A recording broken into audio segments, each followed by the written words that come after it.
115 number حدیث۔ ایک صحابی سے حضور نبی کریم صلی اللہ علیہ وسلم کا خوش طبعی فرمانا۔ عن انس رضی اللہ تعالی عنہ ان رجلا من اہل البادیۃ کان اسمه ظاہر ابن حرام وكان يهدي للنبي صلى الله عليه وسلم من البادية فجهزه رسول الله صلى الله عليه وسلم إذا أراد أن يخرج فقال النبي صلى الله عليه وسلم إن ظاهرا باديتنا نحن حاضره وكان النبي صلى الله عليه وسلم يحبه وكان دميما فأتى النبي صلى الله عليه وسلم يوما وهو يبيع متاعه فأذنه من خلفه وهو لا يبصره فقال أرسلني من هذا فالتفت فعرف النبي صلى الله عليه وسلم فجعل لا يألو ما ألزق ظهره بصدر النبي صلى الله عليه وسلم حين عرفه وجعل النبي صلى الله عليه وسلم يقول من يشتري العبد فقال يا رسول الله صلى الله عليه وسلم إذا والله تجدني كاسدا فقال النبي صلى الله عليه وسلم لكن عند الله لست بكاسد رواه في شرح السنة۔ میں جو خلاصہ داخل نہیں اس دا خلاصہ حدیث پاک دا آتے ان سمجھو سی ایک یہ حتیہ ظاہر انہوں نے نا حضور دا بڑی مطالب ہے پیر پھاڑی والے لوگ یا ڈیرے نے دور دراز والے لوگ حضور کی خدمت میں جہاں بھی آندا خوہ دی آبادی آئی نا مدینہ منورہ تو کوئی نہ کوئی تحفے لائق آتا کبھی کوئی تحفہ لے آیا جڑا موسم ہوتا کوئی تحفہ لے آیا آپ بڑے خوش ہیں آپ بھی اسے تحفے دیں گے مکانہ تمیمن تمیم دل کوٹھا اصول شکل والی سوڑی کوئی ناس چڑھ کوئی دنیا کوئی یہاں سے حضور نے ایڈی مزہ جہاں مارو آ کے حضور کی خدمت میں گلاں کریں سونی گلاں کریں جی کوئی جٹ کرے دین کوئی حد بھی ماری کوئی حضور بڑے ہنس دے گلاں کریں دے آپ بھی کریں دے۔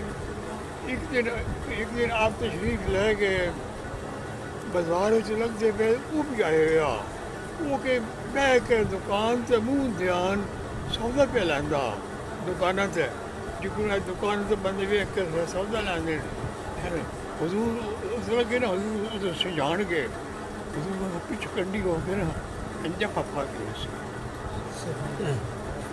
جب پپا کے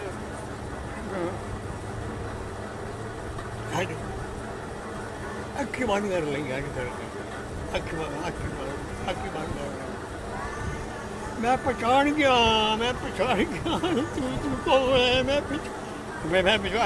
میری خوشبو آ گئی ہے میں پہچان گیا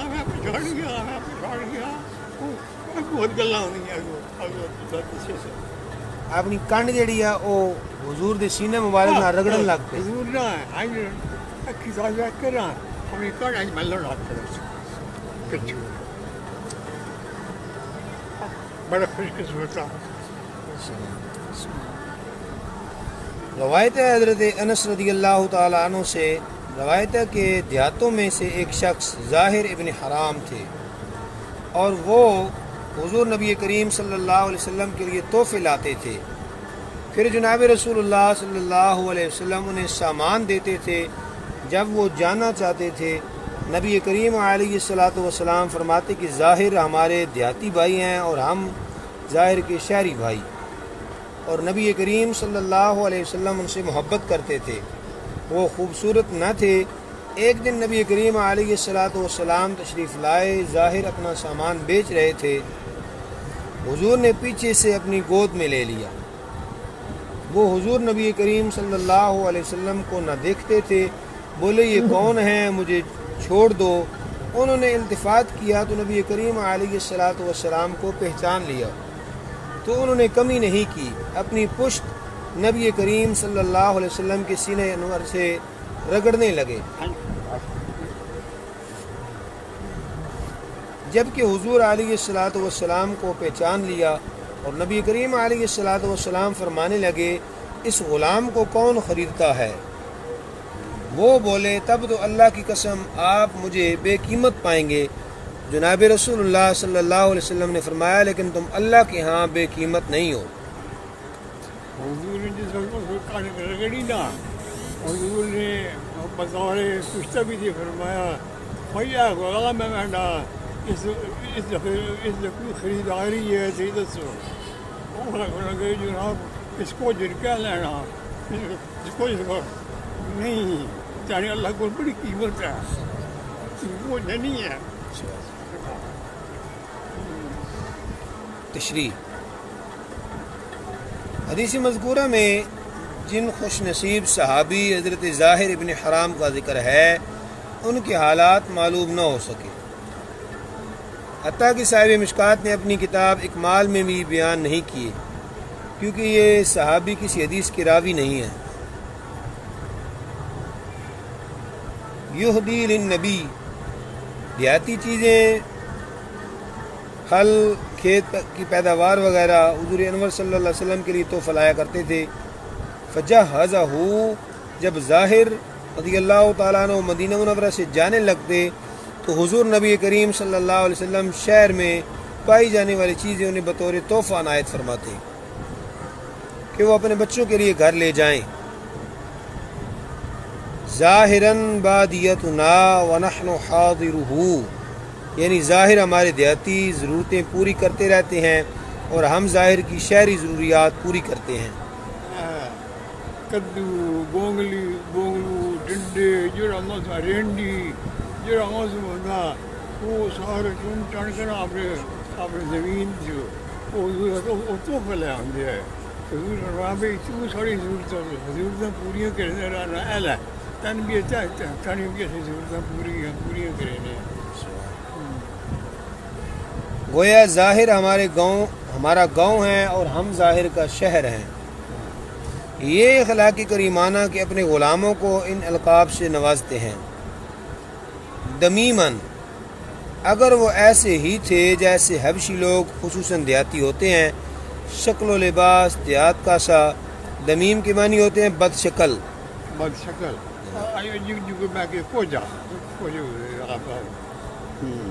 مگر اس کی شکل پر ہزارہ حسین قربان کہ جن سے حضور نبی کریم صلی اللہ علیہ وسلم محبت فرماتے تھے، جسے پیا چاہے وہ سہاگن، مرقات۔ فاحتضنہ من خلفہ، اس طرح کہ حضور انور صلی اللہ علیہ وسلم ان کے پیچھے بیٹھے انہیں اپنی گود میں لے لیا، ان کی بغلوں میں ہاتھ ڈال کر اپنا ہاتھ شریف ظاہر کی آنکھوں پر رکھ لیا، یعنی پہچانو ہم کون ہیں۔ یہ واقعہ بیچ بازار میں ہوا، کاش اس وقت میں بھی وہاں ہوتا اور حضرت ظاہر کے قدموں سے اپنی آنکھیں ملتا۔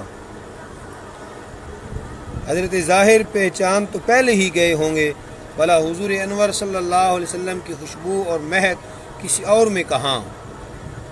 مقصد یہ ہے کہ جب انہوں نے حضور کو آنکھوں میں دیکھ لیا، لہذا اس حدیث پر یہ اعتراض نہیں کہ حضور انور صلی اللہ علیہ وسلم کے جسم اطہر میں ایسی خوشبو تھی کہ جس گلی سے گزرتے وہاں کے گھروں میں بیٹھے ہوئے لوگ پہچان جاتے تھے کہ حضور گزرے ہیں۔ آمدی از پس بے پازی چشمے پوشیدی مرا، اے نگارے دستے رنگی دستے بکشاگی تھی۔ آمدی از پس، آمدی از پس بے پازی چشم پوشیدی مرا، اے نگارے دست رگیں دست بکشا گیستی۔ جرا لطف ہوگا نا فارسی کے شعر میں تو ترجمے میں نہیں ہوگا۔ ترجمہ، تو نے کہ آگے پیچھے سے میری آنکھ کو چھپا لیا، اے سونے ہاتھ والے محبوب تو بتا تو صحیح تو کون ہے۔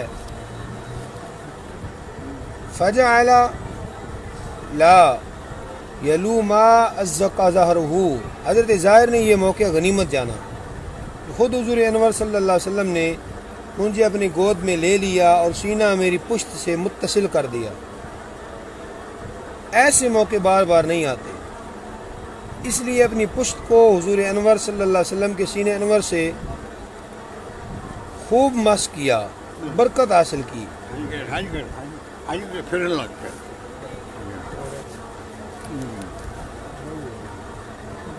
معلوم ہوا کہ اپنے خدام سے خوشطبی کرنا سنت رسول اللہ صلی اللہ علیہ وسلم ہے، اور برکت کے لیے بزرگوں کا جسم، ان کے کپڑے چھونا سنت صحابہ ہے۔ میں یشتری العبد، یہ کلام بالکل حق ہے۔ عبد سے مراد عبداللہ، اور خریدنے سے مراد اس کے عوض دوسرا لانا، یعنی کون ہے جو اس جیسا اللہ کا بندہ مجھے دکھائے، لہذا بمانی یعنی اس اللہ کے بندے کو کون لیتا ہے مجھ سے، مرکات واللہ تاجدنی قاصدن، یعنی مجھ میں جس وقت اسے جان گئے نا، جان گیا ہے نا، پھر حضور کو پتہ لگ گیا بھائی اور میں سے جان گیا۔ حضور نے فرمایا میں آیا غلام میں بھائی اس غلام کو کون خریدار ہے اس کا؟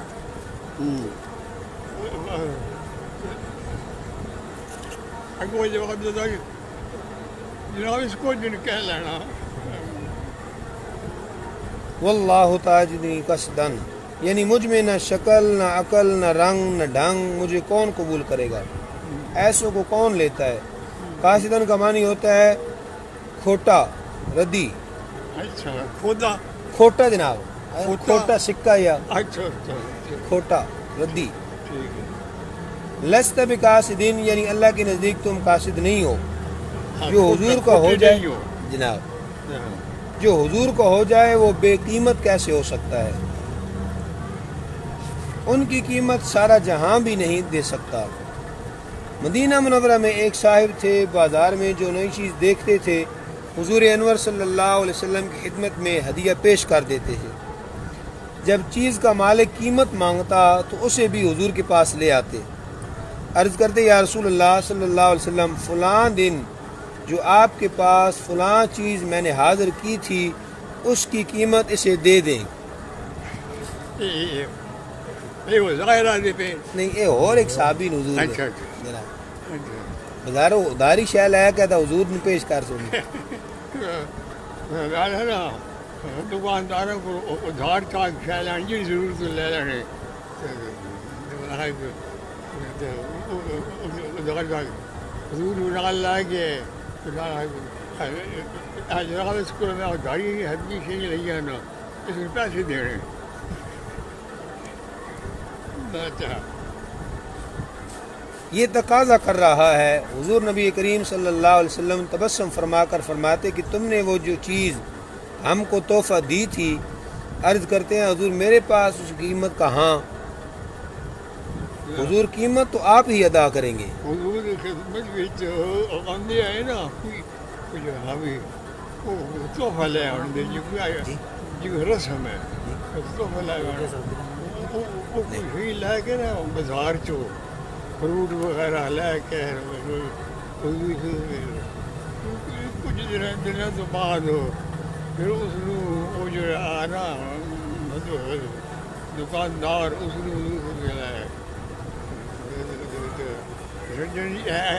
حد کی قیمت بڑی ہے،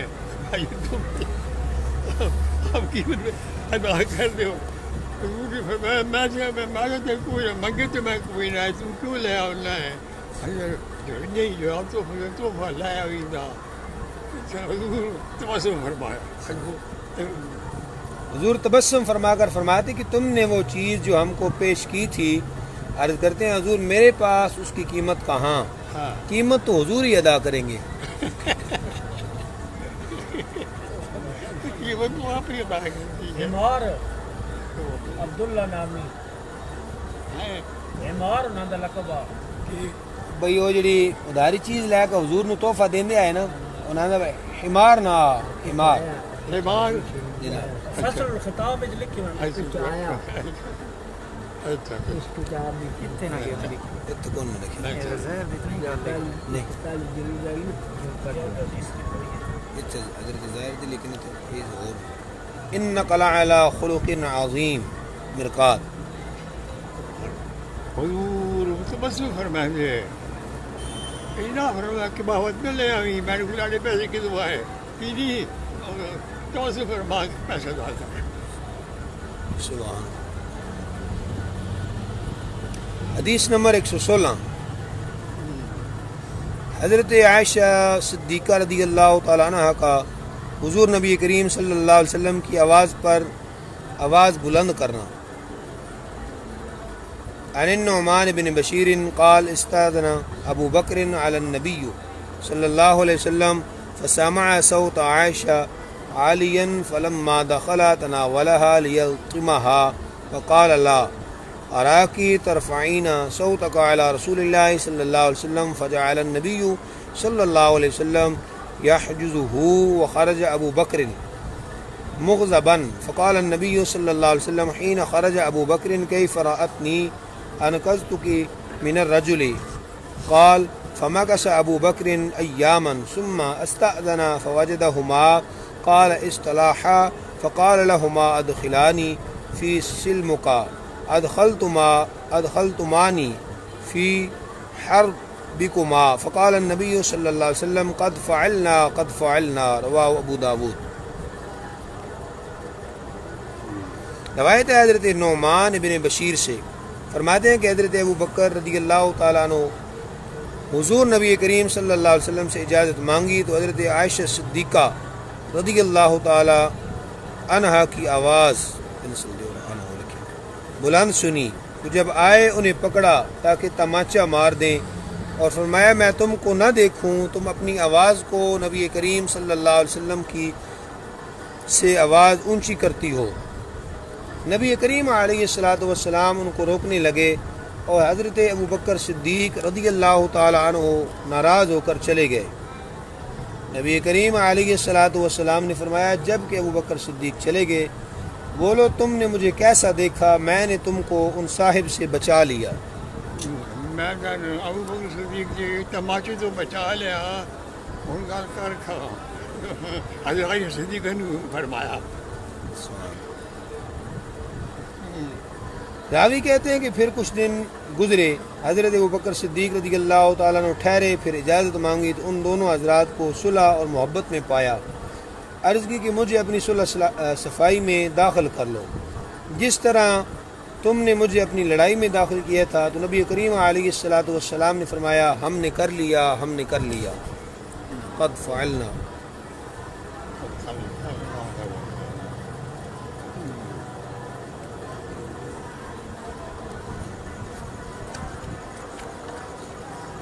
تشریح۔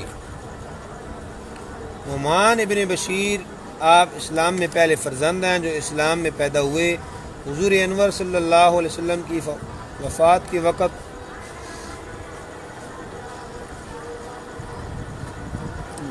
آپ کی عمر 8 سال 7 ماہ تھی۔ آپ کے والدین صحابی ہیں مرآت۔ صوت عالیا حضرت عائشہ صدیقہ رضی اللہ تعالی عنہ حضور نبی کریم صلی اللہ علیہ وسلم کو کسی بات کا جواب بلند آواز سے دے رہی تھیں، یا بے پرواہی میں یا غصہ میں۔ محبوب کا غصہ بھی پیارا ہوتا ہے، اس لیے اس پر قرآن مجید میں خطاب نہیں فرمایا، ورنہ قرآن مجید میں ہے لا ترفعوا اصواتکم فوق صوت النبی، نبی کی آواز سے اپنی آوازیں اونچی نہ کرو۔ لا ارا کے اس جملہ کی روایت 3 طرح کے ہیں۔ لا ارا کی میں تم کو دیکھ رہا ہوں، میں تم کو آئندہ نہ دیکھوں، کیا میں تم کو نہیں دیکھتا۔ دوسری روایت قوی طرح کہ یہ کلمہ نہیں، اور مطلب یہ ہے کہ آپ نے گزشتہ پر سزا دینے کے لیے تماچا مارنا چاہا اور آئندہ کے لیے منع فرمایا۔ یہ تماچا اس لیے تھا جو والدین اپنی اولاد کو کیا کرتے تھے۔ مرآت ملا علی قاری حنفی مرقات میں فرماتے ہیں کہ یہ کلمہ دعائیہ ہے، یعنی خدا کرے میں تم کو حضور کے سامنے اونچی آواز کرتے نہ دیکھوں۔ یحجزہ یا اس طرح کہ حضور انور صلی اللہ علیہ وسلم نے حضرت صدیق اکبر رضی اللہ تعالیٰ عنہ کو پکڑ لیا کہ وہ نہ مارے، یا اس طرح کہ حضور انور صلی اللہ علیہ وسلم دونوں کے درمیان آڑ ہو گئے، حضرت صدیق و حضرت صدیقہ کے درمیان۔ کھڑے ہو گئے. خراجہ ابو بکر مغضبن، ابو بکر رضی اللہ تعالیٰ عنہ حضرت ام عائشہ صدیقہ رضی اللہ تعالیٰ عنہا پر ناراض ہو کر گھر سے باہر چلے گئے. یہ ناراضگی بھی عبادت ہے. من الرجل، یہاں حضور نے من ایک نہ فرمایا، الرجل فرمایا یہاں بہادر مرد جس سے اللہ اور رسول کے لیے غصہ آیا. یہ غصہ ان کی بہادری کی علامت ہے. وہ بلکہ بات ہوئی ہے باقی کھڑا ہو گیا. اچھا جی بجلی لگ گئی ہے نا جی. نہیں وہ دلائی رہے یہ انہوں سولوں کو عدہ پھیر لیا نا، سولوں کو عدہ لا لیا نا. سولو روز لا لینا نا جی. آگئی چلو آگئی. اچھا جی. حضرت ابو بکر صدیق رضی اللہ تعالیٰ عنہ کچھ روز حضرت ام عائشہ صدیقہ رضی اللہ تعالیٰ عنہ کے گھر نہ آئے اتفاقاً، یا حضرت ام عائشہ صدیقہ رضی اللہ تعالیٰ عنہ کی ناراضگی کی وجہ سے پہلا احتمال قوی ہے. پھر حاضر ہوئے، شاید 3 روز کے بعد حاضر ہوئے تو حضور نبی کریم صلی اللہ علیہ وسلم نے آیت شفقت و مہربانی فرمائی اور خوشی کے جذبہ میں 3 بار یا 2 بار یہ الفاظ دہرائے، قد فعلنا قد فعلنا. مرقات.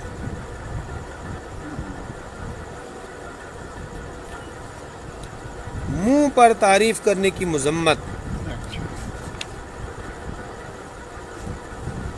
عن المقداد ابن الاسود قال قال رسول اللہ صلی اللہ علیہ وسلم اذا رأيتم المداحین فاحصوا في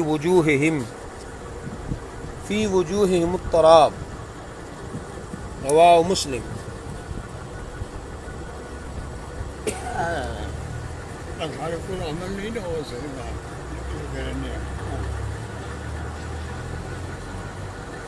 روایت حضرت مقداد بن اسود سے فرماتے ہیں کہ فرمایا جناب رسول اللہ صلی اللہ علیہ وسلم نے کہ جب تم منہ پر تعریف کرنے والوں کو دیکھو تو ان کے منہ پر مٹی ڈال دو.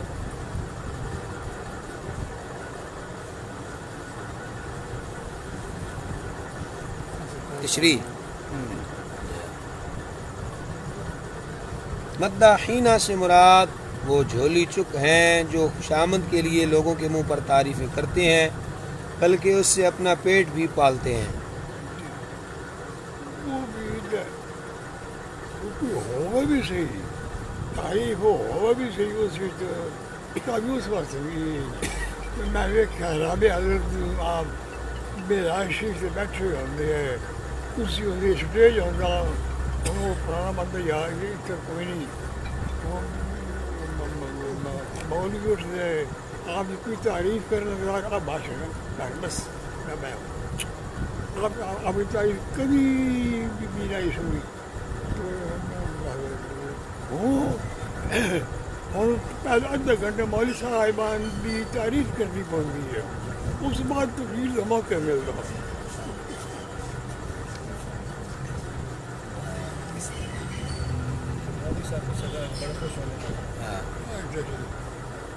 یعنی جھوٹی تعریف اس کے سامنے منہ پر.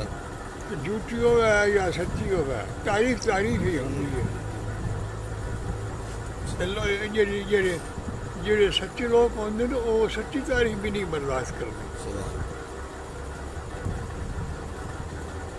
جو آدمی کسی نیک شخص کی تعریف کرے جس سے اس کو اور زیادہ نیکی کی رغبت ہو وہ اس میں داخل نہیں.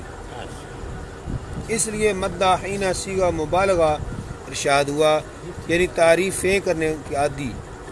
بعض شارحین نے حدیث سے پالا کو بالکل ظاہری معنی پر رکھا کہ واقعی ان پر مٹی ڈال دو تاکہ آئندہ وہ اس کام کی جرت نہ کریں.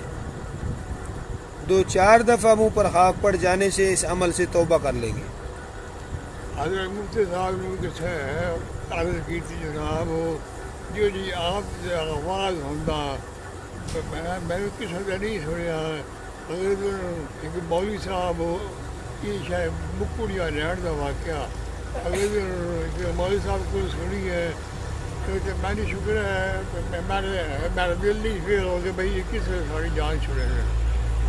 میں تو انہوں نے جتنی جی بھی نہ وہ تو بڑے ودی وہ تو بڑے مولوی صاحب تو کیوں گھبرا گیا ہماری تاریخ سونا تو سبحان اے سچے لوگوں کی گل ہوگی. بعض نے فرمایا کہ اس کا معنی یہ ہے کہ اس پر خاک ڈال دو، یہ نہ سمجھو کہ واقعی تم بڑے اچھے آدمی ہو، یا یہ مطلب ہے کہ اسے کچھ دے دو، تھوڑا مال بھی گویا خاک ہے تاکہ وہ تمہاری ہجو نہ کرے. جہے مال لینا تاریخ کرنے وہ پتہ ہوتا کہ بھئی یہ بھی ساڑی کوئی نہیں، یہ پیسے واسطے پہ تاریخ کرنے جہاں ان کی تاریخ کرنے نا اس بندہ دھوکھے میں پڑ رہا. کیونکہ ایسے لوگ کچھ نہ ملنے پر گالیاں دیتے ہیں، یا مطلب ہے کہ انہیں بہت تھوڑا مال دو جو خاک برابر ہو، زیادہ مال نہ دو. مرآت حدیث نمبر 118 غیبت اور بہتان میں فرق. عن ابی ہریرہ رضی اللہ تعالی عنہ ان رسول اللہ صلی اللہ علیہ وسلم قال اتدرون ما الغیبۃ قالوا اللہ ورسولہ اعلم قال ذکرک اخاک بما یکرہ قیل افرأیت ان کان فی اخی ما اقول قال ان کان فی ما تقول فقد اغتبہ وان لم یکن فیہ ما تقول فقد باہتہ. رواہ مسلم. فی روایت اذا قلت لأخیک ما فیہ فقد اغتبہ واذا قلت ما لیس فیہ فقد باہتہ. بڑی سوچنے والی حدیث پاک اور بڑی غور کرنے والی ہے. روایت حضرت ابو ہریرہ رضی اللہ تعالیٰ عنہ سے کہ جناب رسول اللہ صلی اللہ علیہ وسلم نے فرمایا کیا تم جانتے ہو کہ غیبت کیا ہے؟ گلہ کر رہا کسی کا پیچھو گنڈی کسی کی ایپ انجوئی کر رہی ایپ ڈھونڈنے کیڑے کٹنے یہ غیبت ہوتی ہے. گلہ اسے سدینے سب نے عرض کیا یا رسول اللہ صلی اللہ علیہ وسلم اللہ و رسولہ اعلم. صحابہ یہ ہے کوئی حضور کا پوچھ جائے نا صحابہ جانتے بھی ہوتے ہیں اللہ و رسول اللہ کا رسول جانتا سب نہیں پڑتا. فرمایا تمہارا اپنے بھائی کا ناپسندیدہ چیز کا ذکر کرنا. عرض کیا گیا فرمائیے تو اگر میرے بھائی میں وہ عیب ہو جو میں کہتا ہوں. فرمایا اگر اس میں وہ عیب ہو جو تو کہتا ہے تو تو نے اس کی غیبت کی، اور اگر اس میں وہ نہ ہو تو جو تو کہتا ہے تو نے اس پر بہتان لگایا. اور ایک روایت میں ہے کہ جب تو اپنے بھائی کا وہ عیب بیان کرے جو اس میں ہے تو نے اس کی غیبت کی، اور اگر تو وہ کہے جو اس نے نہ کیا ہو تو نے اس پر بہتان لگایا. اے جناب مسلم. جی مسلم.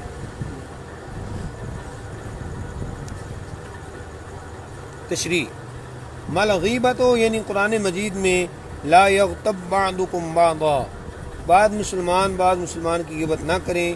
کیا جانتے ہو غیبت کیا چیز ہے اور اس کی تفسیر کیا ہے؟ بما یکرہ، یہاں صاحب مرکات فرماتے ہیں کہ کسی کے خفیہ عیب اس کے پس پشت بیان کرنا، عیب خواہ جسمانی ہو، نفسانی ہو، دنیاوی ہو یا دینی ہو، اس کی اولاد کے ہوں یا بیوی کے ہوں، خواہ زبان سے بیان کرو یا قلم سے یا اشارہ سے، الغرض کسی طرح سے بھی لوگوں کو سمجھا دو، حتیٰ کہ کسی کے لنگڑے یا اس کی پس پشت نقل کرنا، لنگڑا کر چلنا، بولنا، سب کچھ غیبت ہے. یہ فرمان بہت وسیع ہے.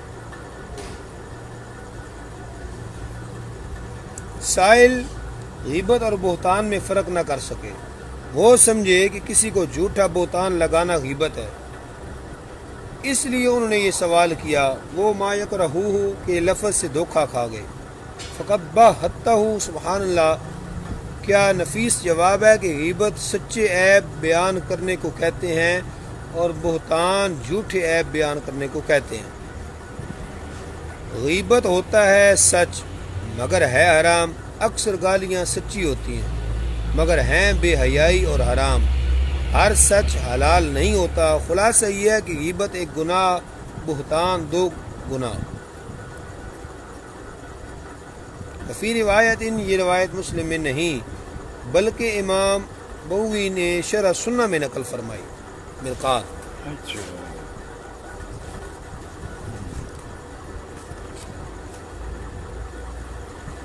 حدیث نمبر 119. چھپے گناہ کو شہرت دینا کیسا ہے؟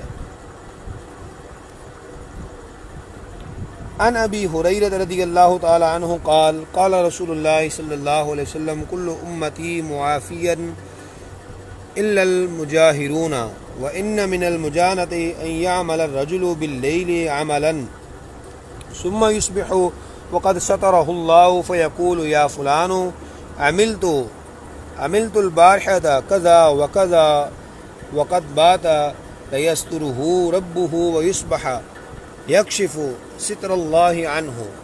متفق علیہ. روایت حضرت ابو ہریرہ رضی اللہ تعالیٰ عنہ سے فرماتے ہیں کہ فرمایا جناب رسول اللہ صلی اللہ علیہ وسلم نے میری ساری امت کو عافیت دی جائے گی سوائے اعلانیہ گناہ کرنے والوں کے. اور اعلانیہ سے یہ بھی ہے کہ کوئی شخص رات میں کوئی کام کرے پھر صبح پائے کہ اللہ نے اس کا پردہ رکھ لیا مگر وہ کہے اے فلاں میں نے آج رات ایسا ایسا کیا حالانکہ رات کو اس کے رب نے اس کو چھپا لیا. وہ صبح کو اللہ کا پردہ خود ہی کھولنے لگا. بیماری ہے. رات کے گناہ چھپے ہوتے ہیں چھپے وہ کسی نہیں پتہ ہوتا تو اٹھ کے خود بندہ صبح بیان کرنے لگے میں وہ گل ہے. تشریح.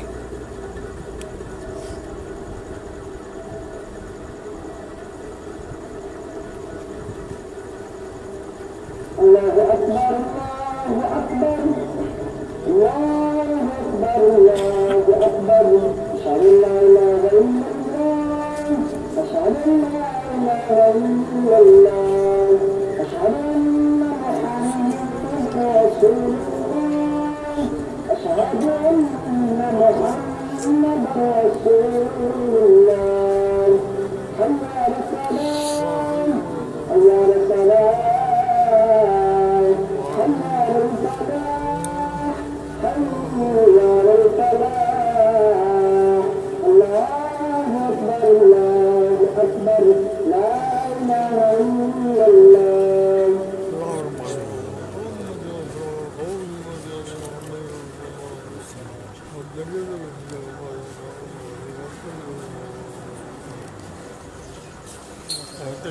تشریح.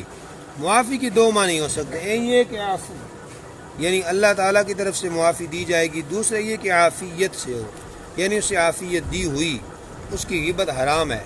الا المجاہرون یعنی اعلانیہ گناہ کرنے والوں کی نہ آخرت میں پردہ پوشی ہے نہ دنیا میں ان کی غیبت حرام نہ ہوگی. ان کی غیبت جائز ہے کہ وہ خود ہی اپنی پردہ دری کر رہے ہیں اور پوشیدہ باتوں کو ظاہر کر رہے ہیں. مجانہ کے معنی اعلان بھی ہے اور بے پرواہ بھی. یہاں دونوں معنی درست ہے. عملت البارحہ یعنی اپنے چھپے گناہ خود ہی لوگوں پر ظاہر کرے اللہ تعالیٰ کی ستاری سے فائدہ اٹھا کر توبہ نہ کرے. تو پھر اس کا کوئی بیان کرا کہ سزا تو وہ پھر گلہ بھی نہیں پڑ رہا کیونکہ وہ آپ اپنے آپ ظاہر کر رہے ہیں. مثلا کوئی رات کو بدکاری کرے اور پھر صبح اپنے دوستوں سے اس کا ذکر کرتا پھرے. فقہا فرماتے ہیں کہ چھپے گناہ کی چھپ کر توبہ کرے اور اعلانیہ گناہ کی توبہ بھی اعلانیہ کرے. یہ حکم حقوق العباد اور بعض شرعی سزاؤں کے علاوہ دیگر جرموں کے لیے ہے. اگر کسی کا حق ہم نے مار لیا اسے خبر نہ ہوئی تو ضرور اسے خبر دے اور حق ادا کر دے. اگر خفیہ زنا کیا ہے تو قاضی کے پاس اقرار کر کے سزا لے جیسے حضرت ماعز نے کیا تھا. مرآت. صدق رسولہ النبی الکریم.